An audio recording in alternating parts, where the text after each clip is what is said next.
esse texto vai trazer um panorama, assim, um pouco do panorama internacional, vai falar um pouco do Brasil, mas, né, sem muita reflexão macropolítica, macro e micropolítica, social, né, vai falar mais de dados mesmo e focando nas consequências para a saúde mental e na atuação de profissionais da psicologia e da medicina, né, que é o foco desse texto em específico. Também tem um detalhe, né? Que o próprio título já traz: saúde mental em situação de emergência. E aí também o texto aborda as intervenções em situação de emergência de forma geral, né? Como elas costumam aparecer, e aí especifica o contexto da pandemia de Covid, que traz algumas especificidades dentro desse contexto de emergência, né? Então, a gente começa trazendo o que o texto. Ai, perdão. O que o texto define logo de início como sendo, né, seu escopo. Ele próprio diz, né, o texto, que ele trata de reflexões, orientações e suporte técnico científico às práticas, tanto da psicologia quanto da medicina, no âmbito da gestão da crise produzida pela pandemia do coronavírus, né? Tal qual foi declarada pela OMS em março de 2020. Alguns dados iniciais do texto já estão até um pouco assim ultrapassados, né?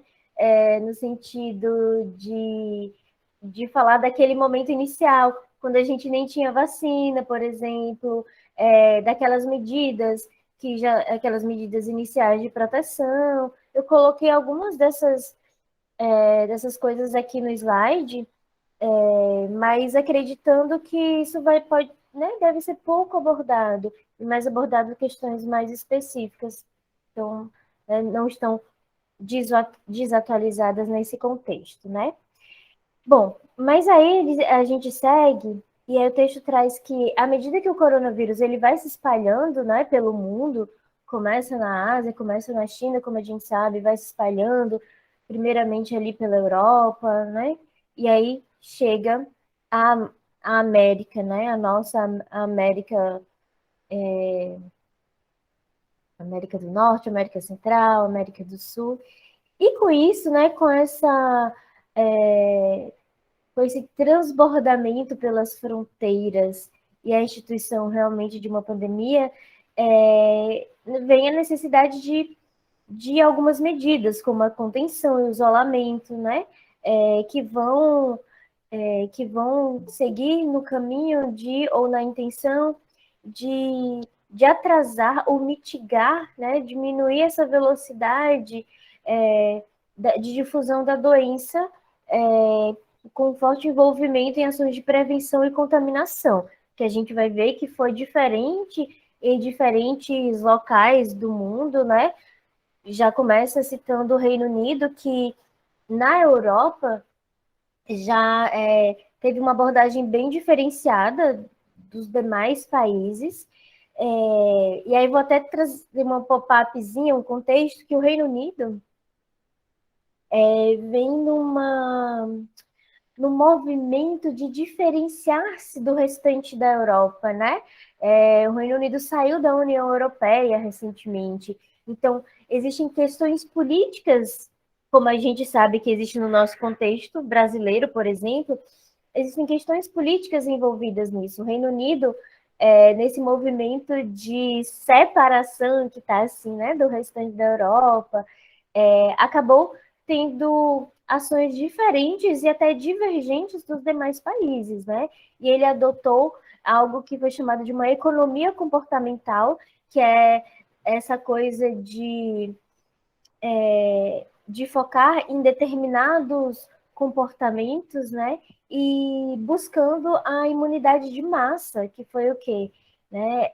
Não apostar no distanciamento social, no isolamento social como uma medida protetiva, mas acreditar o que a gente aqui no Brasil também chamou de imunidade de rebanho, né?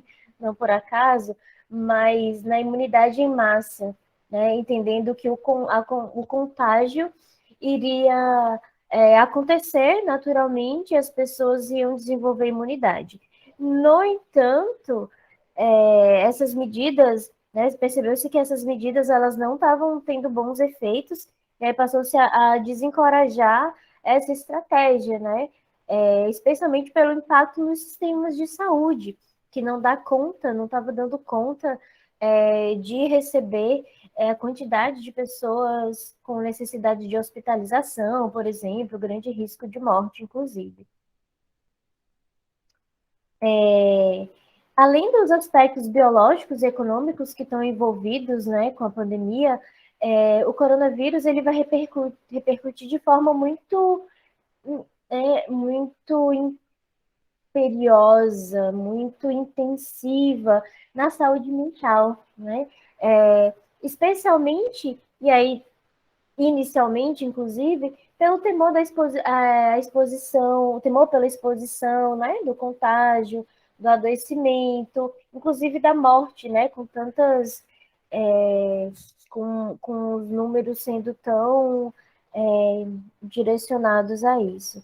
E aí surge uma série de questões. No Brasil, a gente ouviu muito falar que uma quarta onda vai ser relacionada aos efeitos psíquicos, aos efeitos na saúde mental. E aí eu costumo dizer que, assim, na verdade, os efeitos na saúde mental, eles estão desde a primeira onda. Só que numa classificação de risco, por exemplo, numa priorização, sempre vão ser colocados no topo os sintomas que vão gerar um adoecimento outro que não da saúde mental, né? Que trazem mais diretamente o risco de morte associado. Mas os efeitos da saúde mental, eles podem até ir mudando, né? Com as ondas e com as os diferentes momentos da pandemia. Mas eles existem desde o início, desde antes, por exemplo, dos primeiros casos chegarem a determinados territórios, porque já tinham o medo, né, de ouvir que uma pandemia já estava instalada, mesmo antes de alcançar todos os lugares do mundo. Então, a vivência dessa pandemia como um fenômeno biopolítico, social, na nossa geração, é uma grande novidade, algo que que não se esperava e que não se passou por isso, e na história da humanidade não se passou por isso com com o contexto de comunicação, de circulação de informação que a gente tem hoje, né? Então, traz nuances bem diferentes das outras pandemias que vivemos na história da humanidade. Para além dos sintomas que surgem com a pandemia, há também uma intensificação de sintomas em pessoas que já os tinham, né? Já manifestavam determinados adoecimentos, determinadas formas de sofrimento.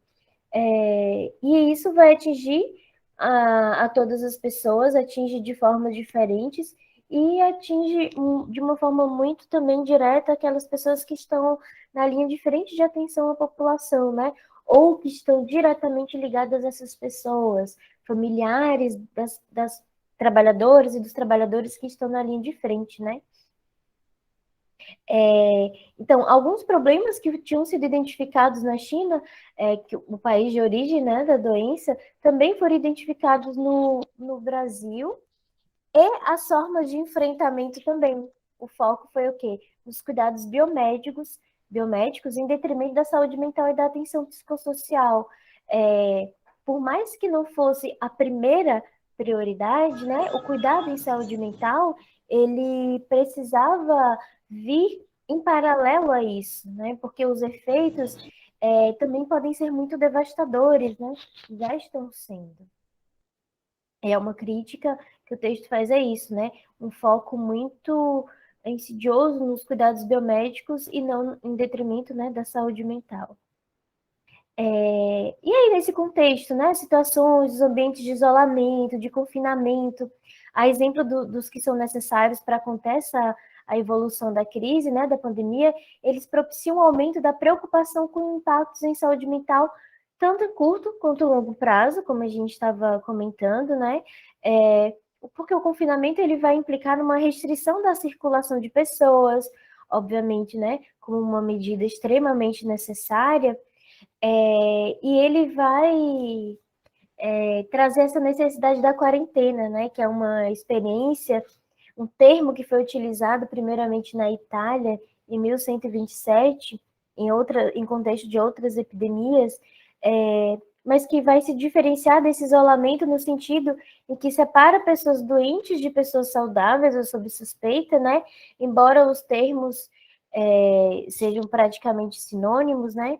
Mas o isolamento ele acontece tanto de forma geral, né?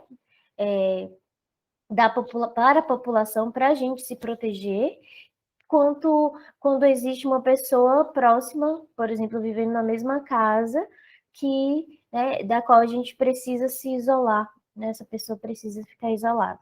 Então, esse texto aqui está trazendo como sinônimo essas duas formas de isolamento, tá, gente? Bom, na China, desde o início, né, da pandemia, houve um trabalho da Comissão Nacional de Saúde no sentido de estabelecer diretrizes para as intervenções relacionadas à saúde mental. Então, lá na China, houve esse documento, né, foi construído esse documento com algumas diretrizes, especialmente focando em atendimentos online, né, para pessoas com positivadas para a Covid, né, pessoas com suspeita da doença, familiares e equipes de saúde ou de serviços fundamentais, aqueles serviços que continuavam funcionando, né? E esse atendimento ele foi oferecido de forma gratuita, em plantões de 24 horas, também aconteceu isso na Coreia, e tudo isso de uma forma subsidiada pelo governo, né? No Brasil, a situação é um pouco diferente, como todos nós sabemos. E aí o que eu mencionei no início sobre esse texto, né? Que o texto ele traz algumas pontuações assim, mas não tem uma criticidade assim densa, né? Em relação à situação do Brasil, inclusive. Bom, e aí nesse contexto a gente vai começar a pensar que a atuação de psicólogas e psicólogos, né? A gente sabe que a prática do atendimento online já era regulamentada pelo Conselho Federal de Psicologia, né, por meio de diretrizes muito específicas, e que nesse contexto de pandemia, de um estado de exceção, foi liberado, obviamente, que todos os profissionais que se colocavam para fazer atendimentos online tinham que se cadastrar junto ao conselho, mas já não tinham que esperar uma aprovação. Esse processo ele foi acelerado, né? Foi simplificado para que esses atendimentos pudessem acontecer. Tanto cuidando de alguma forma dos profissionais que ficariam sem atender, né? Mas principalmente no sentido de cuidar das pessoas que estavam precisando desse tipo de atendimento. Vocês devem lembrar que logo no início muitas pessoas começaram a fazer atendimentos também sociais, atendimentos gratuitos, atendimentos voltados para profissionais que estavam na linha de frente, né?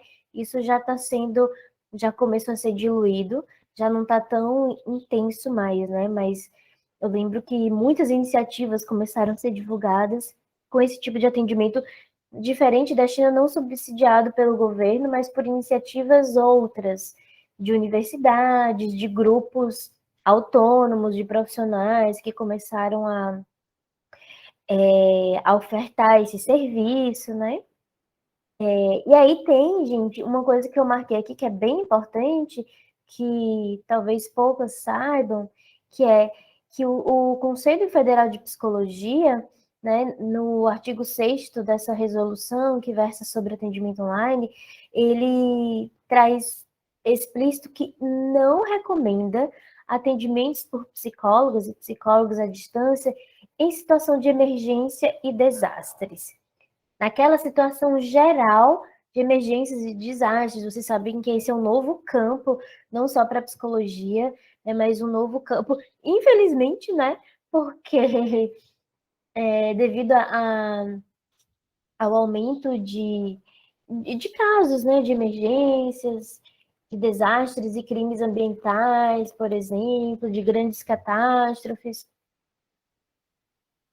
Essa tem sido uma área que tem se desenvolvido, né? Não apenas para a psicologia, mas de uma forma bem importante na psicologia. Então, por que não recomenda isso, né? Para evitar uma vitimização. E aí, esse texto em si não explicita exatamente que vitimização é essa, mas o CFP ele fala, né, dessa coisa da recontagem da história, né, do fato de, às vezes, esse atendimento ele não ser o único que a pessoa tem e ela acabar tendo que reviver isso, né, reviver a situação traumática por várias vezes, tal, e também evitando a patologização e manipulação das pessoas envolvidas, que é, né, mais uma vez, o texto não desenvolve o que ele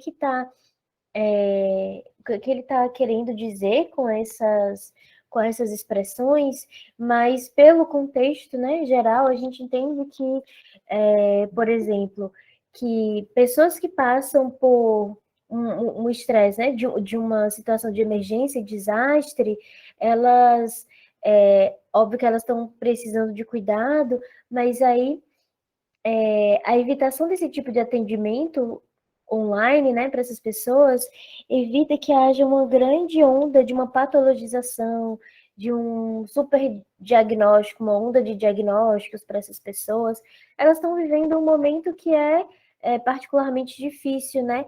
E aí, para evitar a individualização, né, e uma certa culpabilização dos sujeitos, né, para não tirar do contexto social esse sofrimento, que é um sofrimento psicossocial, que é um sofrimento ético-político, né? E não depositar no indivíduo unicamente a responsabilidade pelo seu sofrimento. Entendem isso? Porque nas situações de emergência e desastre tem um componente coletivo, um componente político, né? Muito grande envolvido. Então, começar esse tipo de atendimento de forma mais individualizante, individualizada, pode promover isso. Então, por esse motivo, essa recomendação do conselho.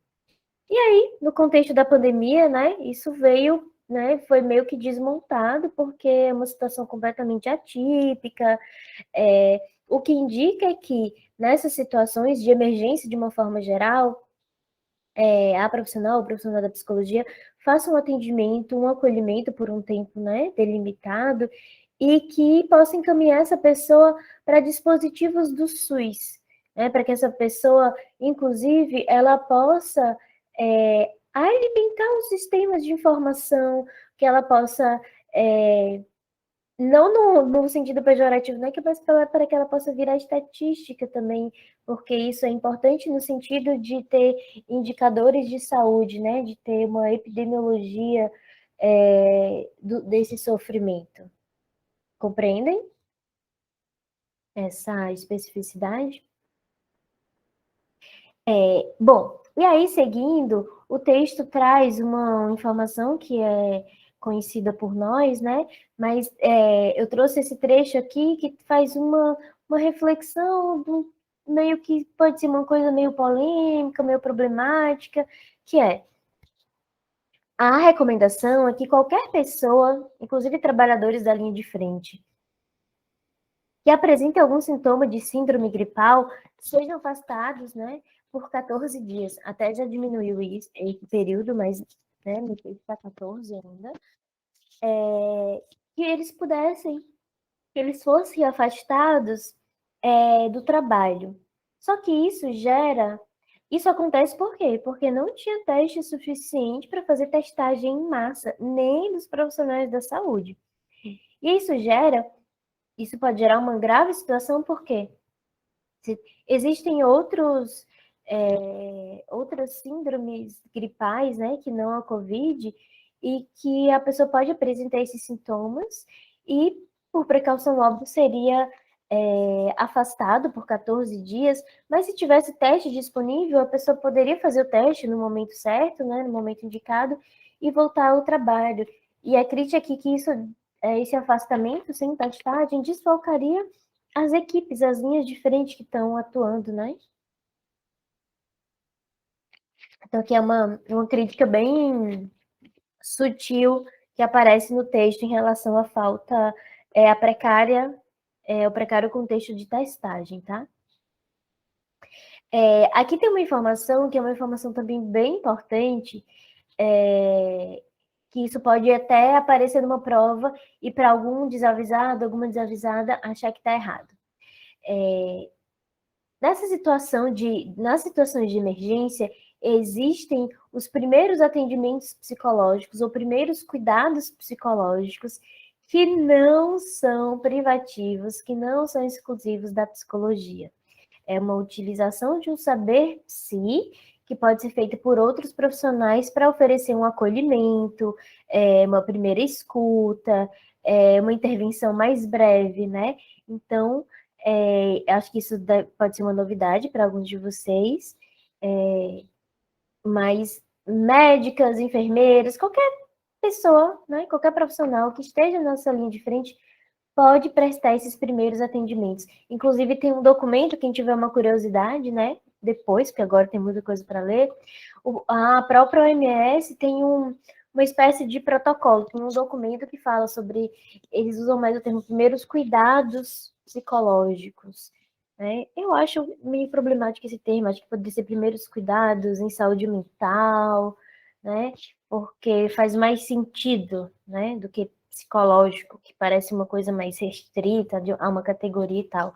Mas saibam disso, tá? Porque isso pode aparecer numa questão e acabar sendo uma pegadinha para quem não prestou atenção nisso.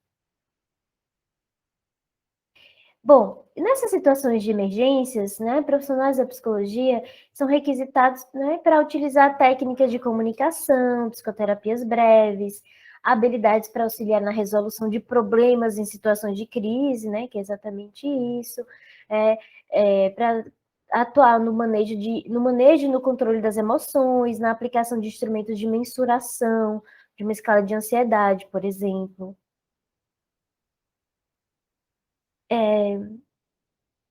Desculpa. E é especialmente atuando no sentido de rastrear, de levantar comprometimentos psíquicos, né, de uma forma mais breve, né, e além de atuar na interpretação de resultados individuais, tendo em vista essa prévia compreensão da complexidade desse set, né, da complexidade desse ambiente onde a situação de emergência está acontecendo e o atendimento também está acontecendo, né? Essa prestação de serviços aos profissionais de uma emergência deve pautar-se em avaliações objetivas e na abertura à reflexão. Olha o texto, ele é bem intervenção comportamental, né?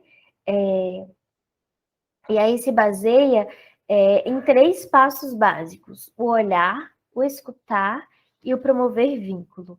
E esses três passos, essas 3 atitudes, elas podem e devem ser desenvolvidas, realizadas por todos os profissionais que estão ali no contexto de emergência. Mais uma vez, né? Não é privativo da psicologia. Além desse aspecto, né, é importante ressaltar que a grande maioria dos profissionais que estão na linha de frente não tem preparo para atuar com saúde mental, não tem preparo, especialmente para lidar com saúde mental em situações tão atípicas, né? Em situações de emergência, que trazem essa coisa do confinamento por longos períodos. A gente sabe, né, que dentro da própria rede, os profissionais eles não têm essa preparação e imagina nesse contexto, né, nesse contexto hospitalar, de uma grande crise, de mortes acontecendo o tempo todo. Então, esse cuidado meio que é negligenciado, né, gente? Então, o confinamento, ele provoca muitas alterações, né? Alterações na rotina, no contato social, físico, e aqui vai aparecer um outro termo, né, desse contexto específico de desastres, de emergências, que são os ambientes isolados, confinados e extremos. Tem até uma sigla para isso, né, o IC. E aí, em todo esse contexto, aparecem sentimentos e sensações como tédio, frustração, uma sensação de isolamento ampliada, né, de sentir-se deslocado do mundo, né, ou também o isolamento autônomo, que é o medo dessa, mesmo quando ele não é estimulado pela instância sanitária máxima, tipo o Ministério da Saúde, quando esse isolamento autônomo vem pelo medo, pelo bom senso, né? E pelo medo dessa contaminação, pela angústia, né? Que está relacionada a essa coisa do contágio, medo também, angústia de não ter os suprimentos necessários para todo o período, né? Os possíveis prejuízos econômicos, especialmente para pessoas que atuam em determinados contextos, determinados setores, né? Então, tudo isso e agravando no caso das equipes de saúde, que estão ali diretamente ligadas ao atendimento, expostas a esse risco, e que por vezes tinham que se isolar de suas famílias, e aí isso já traz um sofrimento a mais, né? Se isolava para não contaminar, mas o próprio afastamento, ele traz questões, né? E aí também é motivo de estresse esse desencontro, insuficiência e incoerência das informações, né? Informações contraditórias ou informações muito frequentes, né? Informações negativas muito frequentes. Por isso que a gente ouviu tanto nesse período, evita ver as notícias, ver o mínimo necessário, né? Porque isso é um fator agravante no contexto da saúde mental. Na tentativa de dirimir algumas questões relacionadas a preconceito, ao estigma, inclusive, foi incentivado que, ao invés de usar pessoas que têm Covid, aliás, de usar casos Covid, né, meio que definindo aquela pessoa como um caso, um número, então doentes, se usasse pessoas que têm Covid, pessoas em tratamento para Covid, pessoas se recuperando de Covid, né, para diminuir o peso desse estigma de ser um contaminado, um doente de Covid. E aí o Tejo traz que o Conselho Federal de Medicina, ele vai trazer a importância da informação à saúde, da educação em saúde para a população, né?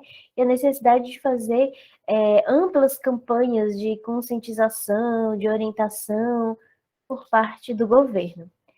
Parece até uma piada no nosso contexto, né? Essa afirmação aqui. Que o próprio presidente da República, a própria postura no Ministério da Saúde, né? Inclusive, quando ministros da Saúde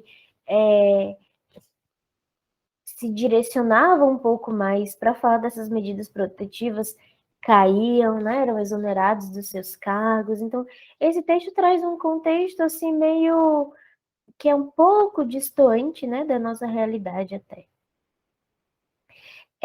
Então, as emergências, de uma forma geral, né, elas têm um caráter imediato e elas demandam a concentração de esforços para a resolução de um problema-alvo, né? Um problema específico, porque tem que ser ali pontual, certeiro, né? E quanto mais rápidas as ações de resposta a essas emergências, menor o impacto, menores são os danos, os prejuízos decorrentes dessa situação, né? E aí tem algumas etapas que são definidas pela OMS nesse sentido. Que a primeira é a etapa prévia, pré-crítica ou de prevenção, né, do adoecimento. A segunda é a etapa crítica ou da emergência propriamente dita, quando já está instalado, né, quando o contágio está assim na nossa porta, quando as pessoas que a gente conhece, ou pessoas né, próximas a outras nossas estão adoecendo, estão morrendo, e tem o período pós-crítico, né, pós-emergências e de recuperação disso. A gente nem chegou nesse momento ainda, né, gente? A gente ainda está vivendo a pandemia, apesar né, de muita coisa ter voltado a esse normal, né? Mas a gente ainda não chegou no período pós-crítico, no período pós-pandemia.